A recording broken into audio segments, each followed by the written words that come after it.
Michèle Rivasi était une députée européenne de nationalité française qui est décédée, si mes souvenirs sont bons, au mois d'octobre dernier. C'était une députée située plutôt à gauche, mais tout au long de la crise sanitaire que nous avons connue, eh bien, avec d'autres députés, français ou d'autres nationalités, elle a cherché à ce que la présidente de la Commission européenne, qui a négocié les contrats d'achat des piquettes et puis pris d'autres décisions, rende des comptes. Alors cette dame est connue justement, la présidente de la Commission européenne est connue justement pour faire un peu ce qu'elle veut sans jamais rendre des comptes.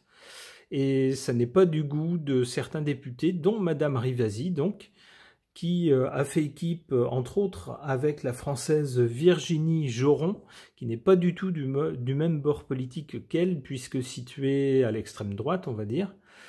Eh bien, toutes les deux ont cherché à exiger d'avoir le détail des négociations des contrats d'achat des piquettes.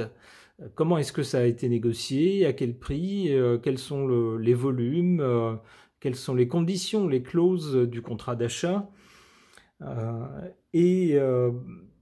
Malheureusement, elles n'ont pas eu gain de cause, en tout cas pas complètement, puisque les SMS n'ont toujours pas été révélés, si mes informations sont bonnes. Et on a appris donc le décès de Michèle Rivasi, en fin d'année dernière, au mois d'octobre. Alors, Yves s'interroge au sujet de ce décès qui, j'allais dire entre guillemets, arrange bien la présidente de la commission puisque ça la débarrasse d'une gêneuse, de quelqu'un qui demandait des comptes. Alors évidemment, on peut se poser des questions. C'est ce que fait Yves. Alors je vais d'abord interroger le pendule. Je vais le chauffer un peu dans mes mains pour qu'il prenne ma chaleur. Et la question va être, le décès de Madame Rivasi a-t-il été provoqué par quelqu'un qui souhaitait en être débarrassé? Alors je vous rappelle mon protocole avec mon pendule. Ça c'est oui, ça c'est non.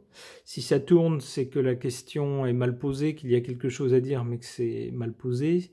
Si le pendule ne bouge pas, ma foi c'est qu'il n'y a rien à dire. Ou qu'il ne veut rien dire. Alors donc la question c'est, le décès de Madame Rivasi a-t-il été provoqué par quelqu'un qui souhaitait s'en débarrasser?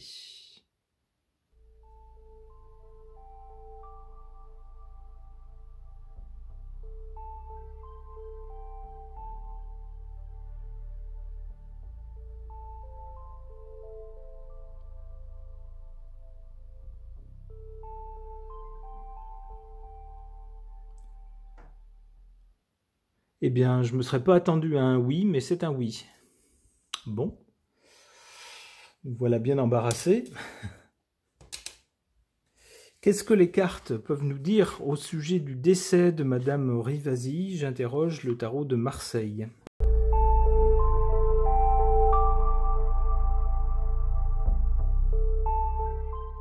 Bon, j'ai malheureusement une suite de cartes qui pour moi déroule un scénario très clair et très cohérent, pas sympa. Ici, on voit donc un événement violent. L'événement violent, pour moi, c'est le décès de Madame Rivasi. Ce décès, c'était pour se faire justice de la part de les personnes qui l'auraient provoqué. Et puis, cette agression violente, pour se faire justice, fait que maintenant, Madame Rivasi, on le voit, est parmi les étoiles. Qu'est-ce qu'on peut essayer de savoir d'autre à ce sujet?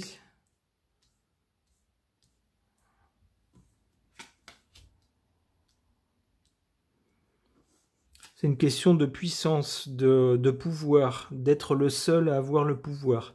Le soleil, c'est le pouvoir dans les mains d'un seul, un seul qui gouverne. Il faut que les autres soient les sujets, il faut que les autres obéissent. Bon. Allez, en défaveur, c'était un ange. C'est-à-dire c'était quelqu'un qui cherchait la vérité, qui cherchait à être honnête. C'est un peu ça les attributs d'un ange, qui cherchait à protéger les gens, peut-être aussi, les citoyens, à leur fournir la vérité. Bon. Allez, d'accord. Tout ça est malheureusement très cohérent. Donc je résume. On a bien eu une attaque violente ici, contre cette dame, pour se faire justice. Enfin, c'est le point de vue des personnes qui l'ont attaquée. Et puis, Madame Rivasi a rejoint les étoiles. Concernant ces personnes qui se sont fait justice, alors la justice, c'est aussi les institutions, donc ça nous désignerait bien des personnes qui sont dans les institutions du club des 12 étoiles. Alors en défaveur, pourquoi? Enfin, qu'est-ce qui a joué en défaveur? Donc la tempérance, c'était parce que c'était quelqu'un, on le voit ici, hein, avec la figure d'un ange. Alors c'est imagé bien sûr, ça n'était pas un ange, mais quelqu'un de bien, on pourrait dire. Quelqu'un qui cherchait à ce que les choses soient justes, soient honnêtes. Ça a joué en sa défaveur. Et puis en carte élevée, la plus élevée, on a une question de pouvoir. L'idée, c'est d'avoir du pouvoir dans les mains d'un seul. C'est pour ça que ces gens-là auraient agi. Bon, eh bien, malheureusement, c'est très clair. Concernant le décès de Madame Rivasi, et pour tenter d'avoir soit une réponse, soit des pistes de réflexion, pour essayer de répondre à la demande de Yves, j'interroge l'oracle Rho.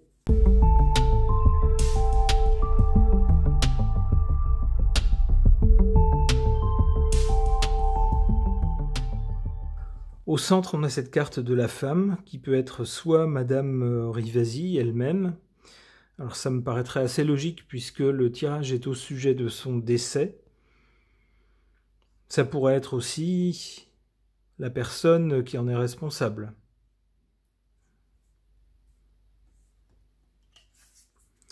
En origine ou en cause, ici, on a un choix. Oui, bien sûr, Madame Rivasi avait fait un choix que n'ont pas fait d'autres députés, c'est-à-dire le choix d'exiger la transparence et le détail des contrats, le choix d'exiger d'avoir la logique, de savoir ce qui s'était dit exactement avec les fournisseurs de piquettes, quelles étaient les conditions.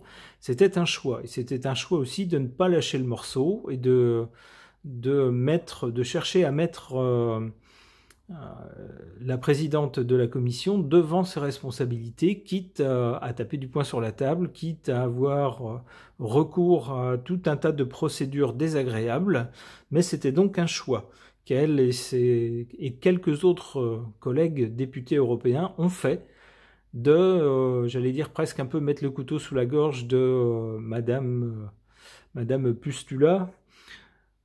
En l'occurrence, c'était exiger d'elle qu'elle rende des comptes. C'était un choix. On voit donc qu'elle est devenue le centre de l'affaire. On a ensuite ici cette carte du feu vert. Alors le feu vert, ça peut être le feu vert pour agir contre Madame Rivasi, par exemple, qui aurait pu être donné par une autre dame.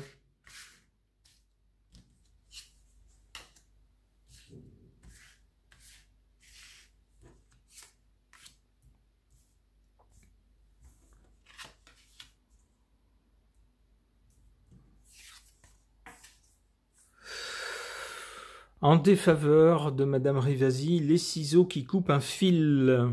Si vous connaissez dans la mythologie l'histoire des parcs, les 3 parcs qui tissent le fil de la vie. Alors la première réunit les brins pour agglomérer un fil et tisser le fil. La deuxième dévide le fil de la vie et la troisième le coupe. On a donc bien ici en défaveur d'une femme. Voilà, c'est très clair, hein. en sa défaveur quelqu'un qui coupe le fil. En position forte, ici, on a le puzzle. Alors le puzzle, comment comprendre cette carte? Ça pourrait nous dire que cette affaire-là est plus compliquée qu'on ne pourrait ne le penser au premier abord. On a tendance à voir deux protagonistes, une dame qui est décédée, et puis en face d'elle une autre dame qui ne souhaitait pas rendre des comptes. Eh bien, cette carte du puzzle aurait tendance à nous dire que c'était plus compliqué que ça et qu'il y aurait peut-être, on le voit autour d'une pièce, d'autres pièces dans le jeu, c'est-à-dire d'autres éléments dans cette affaire qui auraient peut-être poussé certains à se dire ça serait bien que cette dame nous fiche la paix, définitivement.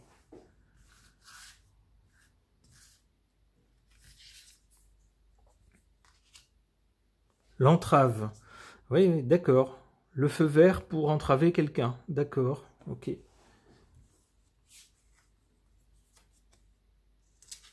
le feu, d'accord.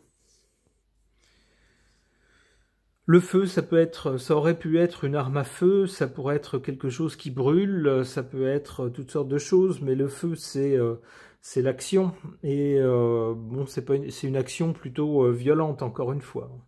Donc on est bien avec en plus cette carte-là, tout ça est malheureusement très cohérent.